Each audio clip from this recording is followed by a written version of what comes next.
can you tell me like Okay. what you were doing before you had your spiritual awakening and like the process that you actually went through?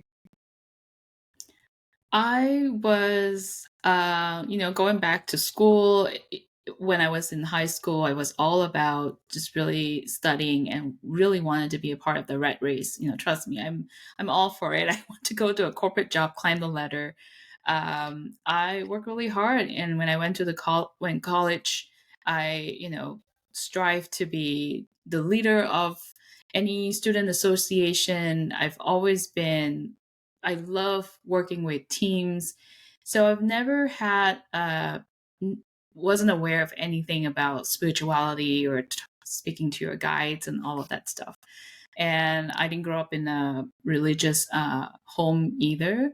So I didn't have any, knowledge about there's guides and angels and all of that stuff.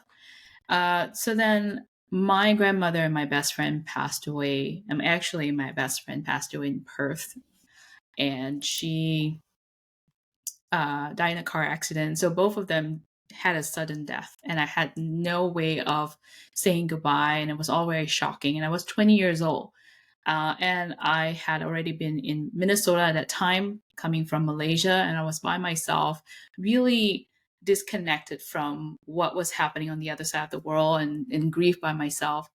And I started having dreams about my grandmother and my best friend. And those dreams appear to be very real. And I woke up feeling like I need to tell somebody about this messages that I've got. So that summer, I went back to Malaysia and I went to visit my best friend's mom. And I told her about what I've seen. So in the dream, I saw her wearing this black jacket, red blouse, black pants, and black boots. And she was bruised on the left side of her face. And in the dream, she kept telling me she wasn't dead yet. And so I told her mom about this, and her mom walked to her room and took out some pictures that they have developed from the camera that they brought with on their trip with them. And in the picture was so shocked to see that she was wearing the exact same outfit that I saw in her dream. And the reason that she got the bruise was because she fell out of the van when the door opened, when the van tumbled a few times, and she fell out of there and she knocked herself on a big rock.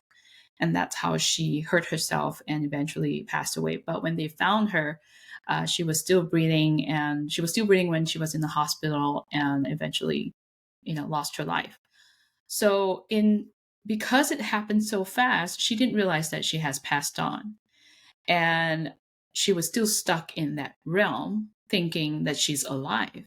So I I kind of, collected all this knowledge, and I figured that, okay, she needed to know that she has passed on, and I needed to tell her in my dream. And I don't even know how I did that, but I intentionally go to sleep trying to go meet her again. And luckily for me, I met her, and I told her, I said, hey, you have to move on. You got to go to the light. Somehow I know what to say, and I knew what to do at 20 years old.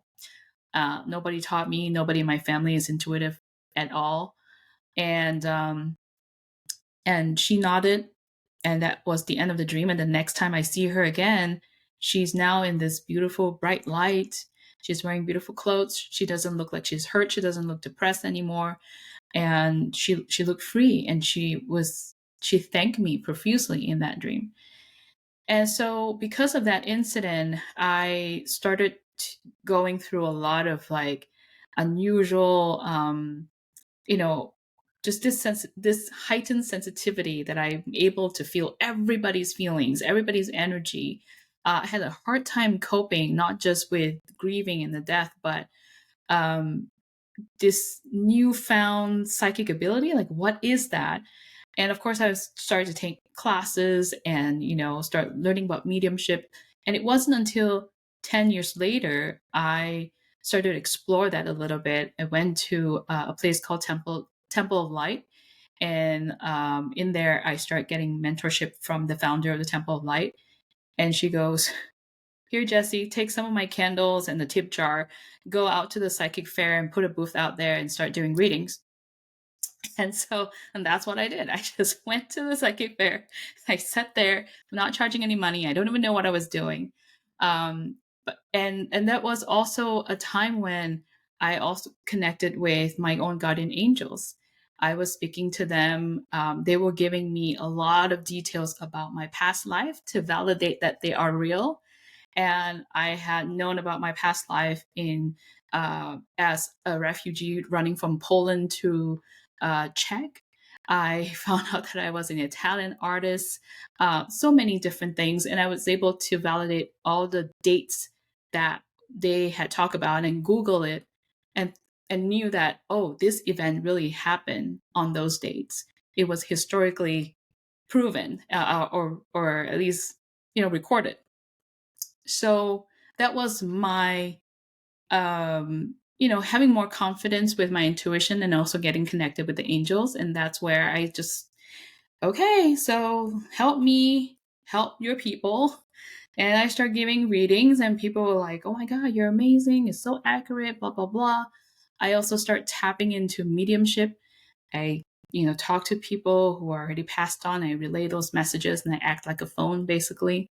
And then within a year, I had my own office and I was doing this full time. What? Like, what? Sorry, I just need to compose myself here.